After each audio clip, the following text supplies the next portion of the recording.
Hello guys, good morning. Welcome back to my channel Togori blog channel. তোমাদের আরও একবার স্বাগত। অনেক ভালোবাসা দিয়ে শুরু করে দিলাম আজকে আবার একটা নতুন ভিডিও। ফিরে এসেছি আবার তোমাদের কাছে। তো এদিকে দেখো সকাল বাজে এখন 8:30। আর আজকে উঠেছি একটু দেরি করে, কারণ বৃষ্টি হচ্ছিল, সেই কারণে একটু ঘুম থেকে দেরি করে উঠেছিলাম 5:30টার সময়। বৃষ্টি হচ্ছে বলে কোনো কাজ বাজ করতে ইচ্ছা করছে না বলে আবার শুয়ে পড়েছি। এই শুয়ে বসে কাটাতে কাটাতে এতটাই দেরি হয়ে গেল। তো নেহার বাবা কাজে গেছে। আর এদিকে আমি মাছ রেখেছি আজকে আমি নিজে মাছ রেখেছি। তো তেলাপিয়া মাছ রেখেছি। কালকে তো শনিবার, আজকে শুক্রবার, কালকে শনিবার নিরামিষ খাওয়া হবে। তো সেই কারণে আবার সোমবার পর্যন্ত নিরামিষ খাবো বলে তাই আমি আজকে মাছটা রেখে দিলাম। নেহার বাবা তো খাবে না, আমি আর নেহা বাড়িতে আছি, তো আমি আর নেহাই খাবো। এখন আমার বাসি ড্রেস চেঞ্জ করার কিছুই হয়নি। সবে ঘরটা ঝাড় দিয়েছি, গেটে জল দিয়েছি, উঠোনটাকে ঝাড় দিয়েছি, তারপর মাছ আলা আসলো, মাছ রাখলাম। নেহার বাবা কাজে গেল, একটু আগিয়ে পিছিয়ে দিলাম এটা সেটা। তো ব্যাস এই করতে করতেই লেট হয়ে গেল। এখনও দেখো বাসি বিছানা কিন্তু কিছুই তোলা হয়নি, শুধু নেহার বাবার বিছানাটা, শুধু নেহার বাবা মশারিটা তুলেছে, বাট এখনও ঝাড়া পোছা কিছুই হয়নি। তো এখন আমি যাব মাছটা কাটতে। মাছ কাটতে যাওয়ার আগে নেহার বাবা কালকে যেই ড্রেসগুলো পরে ভাড়া থেকে এসেছে সেগুলোকে ভিজিয়ে দেবো, তারপরে মাছ কাটতে যাব। মাছ কেটে এসে তারপরে ঘরটাকে মুছবো, জামা কাপড় ধুয়ে স্নান করে বেরিয়ে পড়বো। তো অনেকটাই দেরি হবে বুঝতে পারছো। আর নেহাকে বললাম, নেহা আজকে চাটা করবো না, খাবো না, জল বিস্কুট ওকে খেয়ে নিতে বলেছি। ও খাচ্ছে এখন জল বিস্কুট বসে বসে, তারপরে পড়তে বসবে, ওকে একটু পড়াবো। আর এই যে আমার মেশিনের কাজ করব। কালকে তো সারাদিন তো মেশিনের কাজ হলো না। তো চলো তোমরা পাশে থাকো, দেখতে থাকো। আর বেশি বক বক করছি না, ওয়েদার ভালো না, হালকা মেঘলা, আর তার সাথে হাওয়া হচ্ছে, বৃষ্টিও হবে। সেই কারণে আজকে স্নানটা করে বেরোবো, কারণ নাইটির ব্যাপার বুঝতেই পারছো। নাইটি ফাইটি না শুকালে ওই শাড়ি ফাড়ি পরে আমি একদমই চলতে পারি না। মনে হয় কীরকম একটা বাদো লাগছে। শাড়ি পরলে মনে হয় এখান দিয়ে খুলে যাচ্ছে, ওখান দিয়ে খুলে যাচ্ছে, এখান দিয়ে আঁচল পড়ে যাচ্ছে, কেমন একটা যেন বেশ লাগে। তো আমার আমি শাড়িতে কমফোর্টেবল নই, তো সেই কারণে আমি নাইটি আর চুড়িদার, ব্যাস এটাতে আমি শান্তি ফিল মনে করি, একদম নির্ঝামেলা মনে করি। শাড়ি পরলে ব্লাউজ পরো, সায়া পরো, এই শাড়ি পরো, এভাবে গোজো ওইভাবে গোজো, তো আবার এখান দিয়ে দেখা যায় ওখান দিয়ে দেখা যায়, তো অনেক ঝামেলা, অনেক হ্যাপা। তো সেই কারণে শাড়িটা আমি পরিও না, শাড়ি আমাকে পরতে দেখো না, সেরকম ভালো লাগে না। তো এই যে মহারানী বিস্কুট খেয়ে চলে আসলো। বিস্কুট খেয়েছিস? না, পড়তে বস।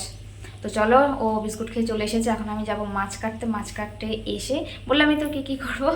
তো চল আর বেশি ভক ভক করছি না।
তো যাই হোক, এইদিকে রান্নায় চলে আসলাম, আর অনেকক্ষণ পরেই আসলাম। মাছ টাছ কেটে বসেছিলাম একটু মেশিনের কাজে।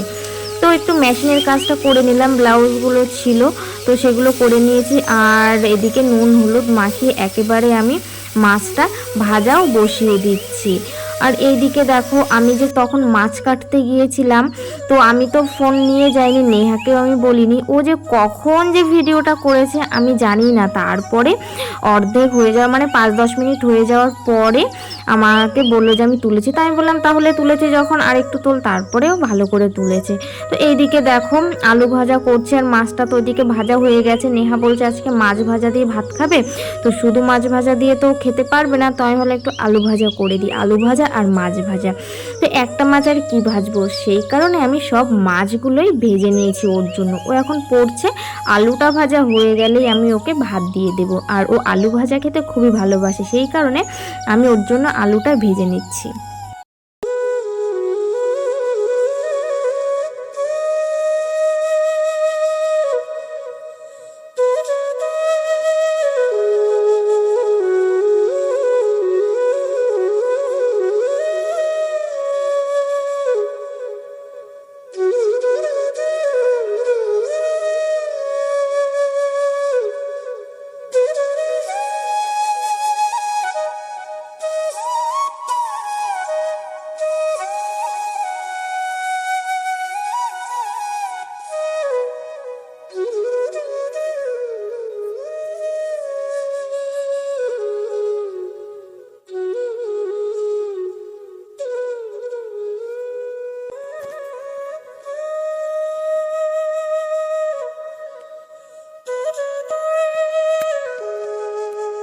ভাত টাত খেয়ে মানে আমি তো এখনও খাইনি, নেহাকে খাইয়ে দিয়েছি।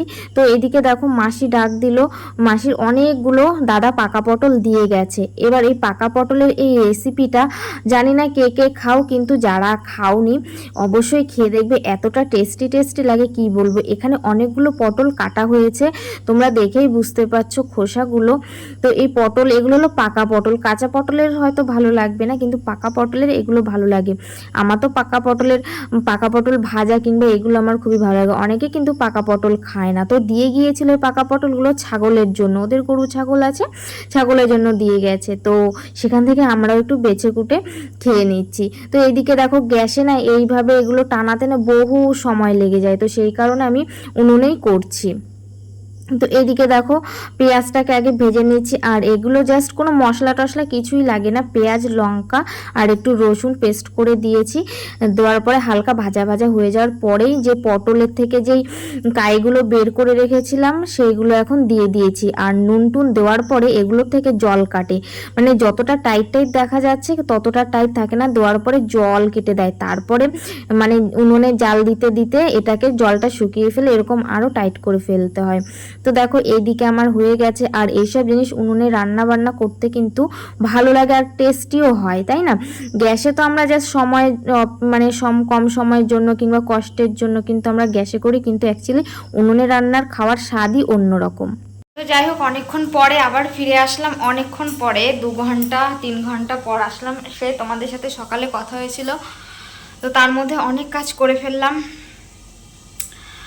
আর দেখলেই তো আজকে সকালের খাবারটা খেয়েছি পটলের যে কি মানে বলবো তোমাদের, কাই যেটা বলে পটলের কাই, সেই খোসার থেকে ওই কাইটাকে নিয়ে মানে বের করে নিয়ে পেঁয়াজ টেয়াজ দিয়ে রসুন টসুন লঙ্কা টঙ্কা দিয়ে ভালো করে নাড়াচাড়া করে কাই করেছিলাম। তো ওটা আমার বাড়িতে করিনি, মাসির বাড়িতে করেছিলাম। তো পটল ওই মাসির দাদা অনেক মানে সবজির কাজ করে, তারপরে অনেক পাকা পটল দিয়ে গেছে।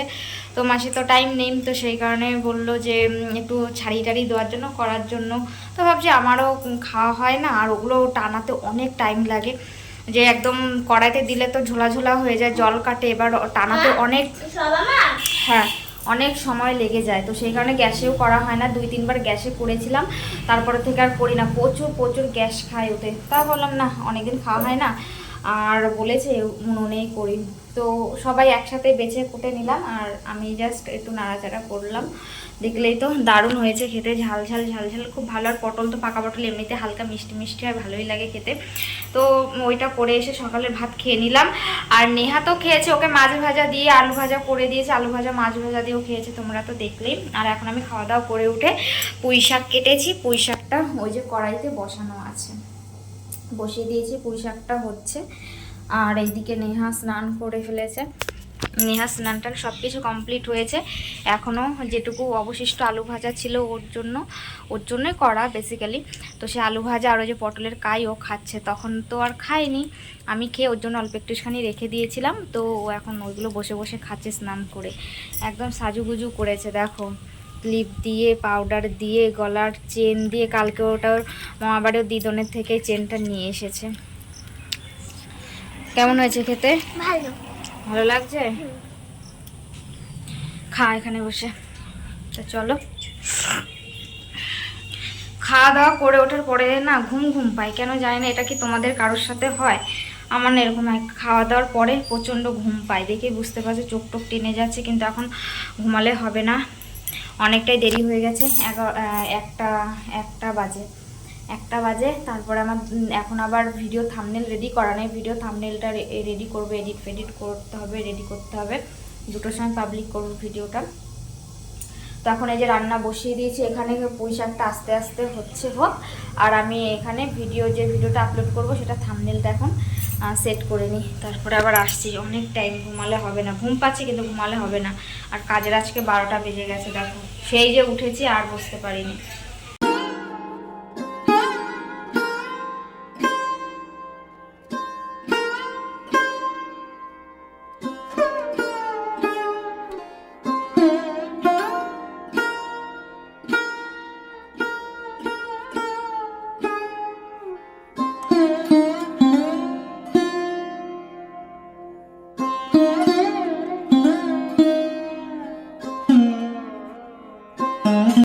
তারপরে দেখো রান্না বান্না করে চলে আসলাম এখন স্নান একেবারে সেরে বাইরে। আর তার আগে কিন্তু আমার ঘরটার কিন্তু সবই মোছা হয়ে গেছে। আর আজকে রান্না বলতে তেমন কিছুই করিনি, মাছটা যে দেখেছো মাছের ঝাল করেছি। আর এইদিকে ওই যে মাসির বাড়ি থেকে যে পটলের কাইটাকে সম্বার দিয়ে নিয়ে এসেছিলাম ওটা রয়েছে, আর আলু ভাজা রয়েছে একটুখানি, তো সেটা দিয়ে আজকে খাওয়া হয়ে যাবে। তো এদিকে দেখো বলেছিলাম যে নেহার বাবা জামা আর প্যান্ট ভিজিয়ে রেখেছিলাম, সেগুলোকে ধুয়ে এখন বাইরে মেলতে এসেছি, একেবারে স্নান করে এসেছি। আর যে দড়িটা টাঙিয়েছিলাম সেটাকে খুলে ফেলছি, অনেক দিন হয়ে গেছে ফালতু 2-3টে জামার জন্য ওইটার মানে রাখছি না, যখন বেশি জামা কাপড় ভেজাই তখনই ওটার দরকার পড়ে। তো চলো আজকের ভিডিওটা কিন্তু আর বেশি বড় করব না, এখানেই তোমাদের সাথে বিদায় নিতে হবে।